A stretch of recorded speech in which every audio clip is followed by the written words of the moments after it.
Hello, boys and girls. My name is c0wg0d. How are you today? Good?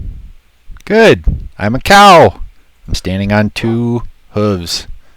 Interesting, isn't it? Yes. Anyway, I am bringing you a new series called c0wg0d Plays Sandlot.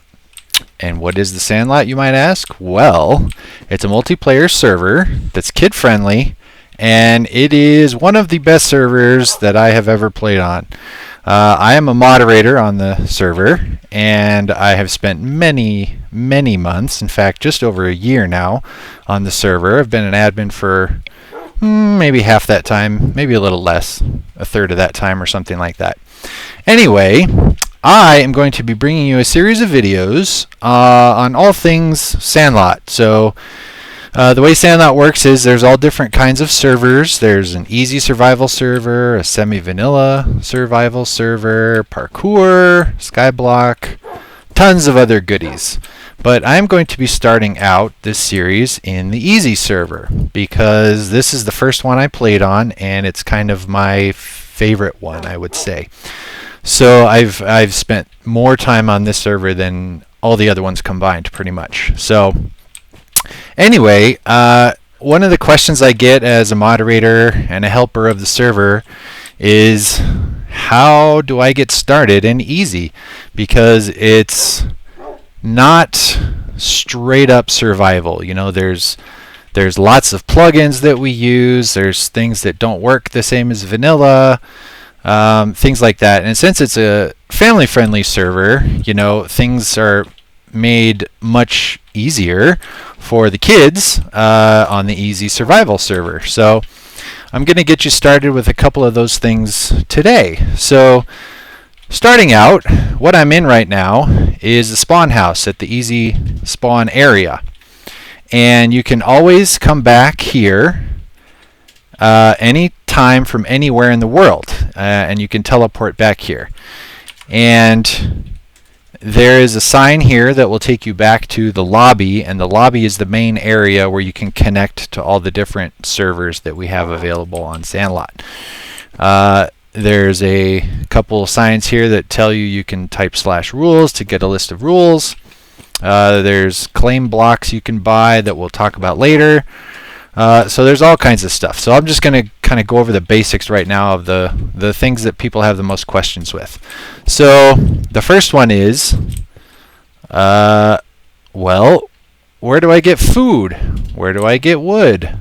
Etc., etc. So to start out, you can come over this direction, and we have these two buildings here. One of them has pumpkins, and one of them has melons.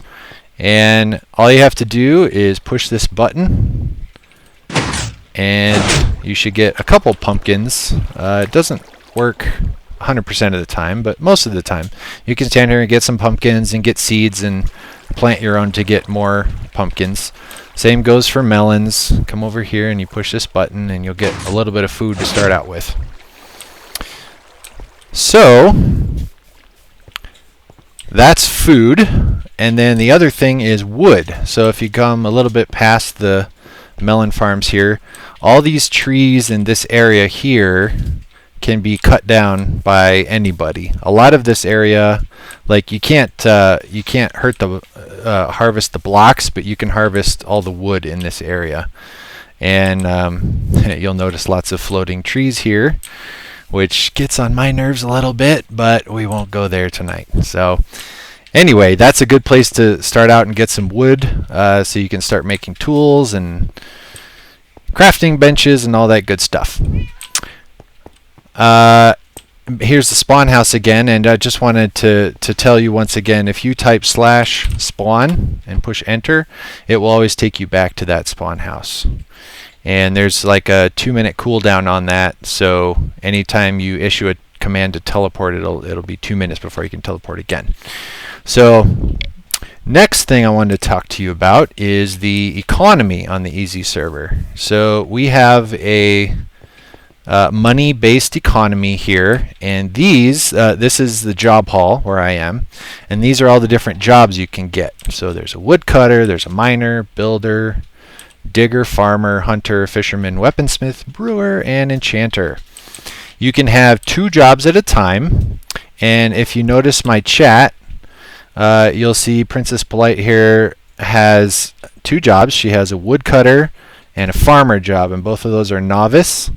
And then 9Lego Pro has a miner and hunter, and that's journeyman and apprentice. So you can get 2 jobs, and every time you do your job, you will get paid for it. So depending on what the job is, if you're a hunter, then anytime you kill a zombie or a skeleton or blaze, whatever, what have you, they will all give you money for that. And the higher the more you do your job, the higher rank you get, and then the more money you get for doing the same thing. So, for example, if you type /jobs info and then whatever your job title is, so for example, I'm an enchanter, so if I type that, it'll give me a list of the money and the XP. You also get XP for doing your job, that you will get for each thing in your job. So for example, if I enchant a book, it'll give me $196.13.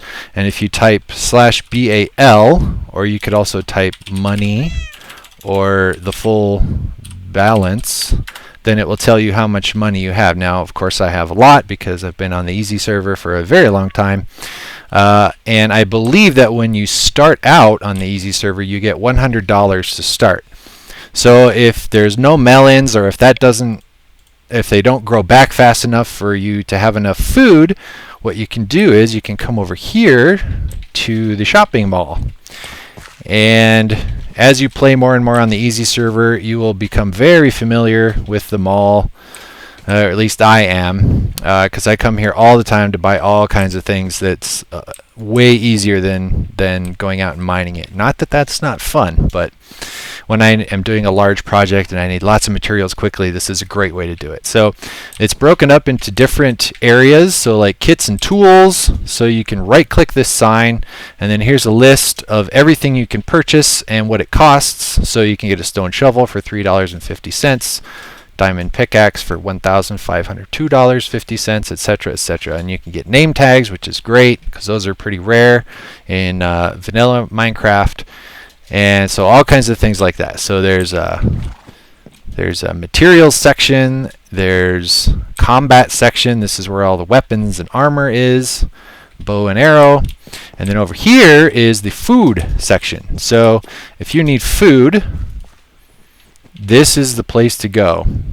And I won't get into specifics of what food is better for you, etc., etc. But anyway, so when you start out with $100, you can at least get enough food to get you by for a while. And everybody on the server is very friendly and nice, and I'm sure that if you say, I need some food, then you'll get 10 people that'll say, oh, okay, here you go, and they'll come help you out. So that is not an issue. These signs over here, you can also right-click these to see your balance. Next up is the library. So once you get yourself situated and you want to enchant something, we have a library where you can go do that. So once again, that's the spawn house there. The library is just next to it over here. And there's tons of bookshelves in here. And if you go up the ladder over here, there's the second floor. And this is where we have some enchantment tables. So we have some that are, the bottom level. So if you only have like 6 or 7 levels or something like that, you can use this one. If you have a full 30 levels, you can use this one right in the middle, and it'll give you a full level 30 enchantment. So that will definitely help you out if you're just starting out and you don't have an enchantment table yet. Next up is the inn. So if we come out of the library and we head to the inn, which is over here, this is a place where it has all the rules listed out here, and then it has workbenches over here that you can use. I don't think that you can use these furnaces because I believe the spawn is actually locked down from access. You might be able to, I'm not sure. But also there's an ender chest here that anybody is allowed to access, and that is a big help too for if you haven't yet gotten Eyes of Ender. That's a great help. Okay. Next is the Nether Portal. So when you are feeling adventurous enough, come back here by the spawn house again. Back this way is our Nether Portal. So you can head in here. I'm not going to show it to you right now. That'll be in another video, but you can head in there, and we have a fortress in there where you can hunt wither skeletons and get wither skulls and fight blazes to get blaze rods for brewing stands and all that good stuff. So once you're well equipped enough, definitely check that out. I personally spent a lot of time making that fortress a good hunting grounds for wither skeletons. Next up is horses. This seems to be one of the most popular things on the server, is to have horses. Everybody loves the horses. So in this little area here, which used to be a PvP arena that was turned into a horse barn type thing. But anyway, you can buy horse spawn eggs here. So they are $50,000. You can buy a saddle for $10,000, and then you can get armor for them for these prices here. And we have a horse protection plugin that you can use. I'll show you that in another video as well. But the horse protection allows you to protect up to 3 horses that nobody will be able to kill or otherwise harm your horses. And you can also teleport your horses, which can come in very, very handy at times. The next thing is Mobpocalypse, we call it. So there's a sign here that says warp to Mobpocalypse, and there's a big giant warning sign that says this place is crazy and you may die. So let's check it out. We'll go into Mobpocalypse, and if you're just starting out, it is a really great idea to select a hunter as one of your jobs, and then you can come down here and you can get tons of money just by killing mobs down here, which is a great way to start out to get money, to get food, and start getting a foothold in the world. Back here, you should always try and keep these doors shut too, so that there's no zombies overrunning the place when people warp in here. And then we have a donation chest here, so if you have any items you want to donate that you don't need anymore, you can toss them in there. And if you have items, or if you need items, you can definitely take them out of here. Just, save some for other people too. And then over here, if you're fighting down here with other players and another player happens to die and they can't get back here right away, or they have to get off the computer or whatever, you can put their items in here for them to pick up, or just hold on to them until you see them again. So then you can come out here and you can fight mobs. There's a giant area around here where it's nice and dark, tons of mobs around here, and then these redstone paths you can follow to go to different safe houses all over the place. Of course, all these ores here are kind of for show. This is all protected with a claim plugin, so you can't actually mine these. But anyway, tons of mobs, good killing fun in here. And yeah, you can easily get overrun, so it's good to come in here with friends like I've got right now. If you ever need to get out of here in a hurry, you can always type /spawn, and I'm on my 2-minute cooldown, and you can always go back to spawn. And I'm back. Up here is a jail that was built. It doesn't actually, it's not actually in use as a jail anymore. I'm not entirely sure if it was at one point, like a server jail type thing. It might just be for show. I'm not sure. But and I don't know if players can go in there. Oh yeah, they can. So you can go in there and explore and check it out. There's lots of other things to explore around spawn too. I won't ruin them all for you, but I will just give you a hint. There's cool stuff underneath spawn. So definitely poke around and explore and have fun. Let's see. The last thing I had to talk to you guys about is these warp signs. So when you first join the server, you know, after you get some food and you get some wood and your crafting table and all that stuff, well, where do I build? I want to build a house. Well, these 3 signs will take you kind of far away from spawn where it's easier to find land that has not been claimed. So, you know, you can pick, you know, the mega taiga, or if you want to live in the desert where it doesn't rain, you know, you pick that one, etc., etc. So you just right click one of these signs and it'll warp you to one of those biomes, and then you can search around for a place to claim. And in my next video I will show you how to claim and how to give other players trust to your claims.